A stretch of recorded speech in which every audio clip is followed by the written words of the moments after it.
In front of me is Motorola Moto G13, and today I would like to show you how you can connect it to printer.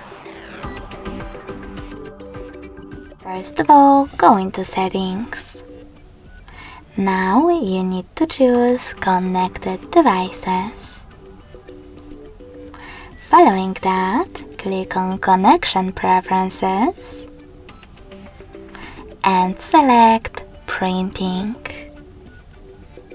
Now you can click on default print service right away and wait.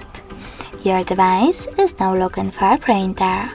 When it finds one, it will connect to it. If you want to use different print service, you need to disable this one by tapping on this blue sweater next to use print service. Then click on the back button and tap on Add Service. Install the best one for you. I will go with HP one. And when it's ready, tap on the back button twice. Now just click on your new service and wait again.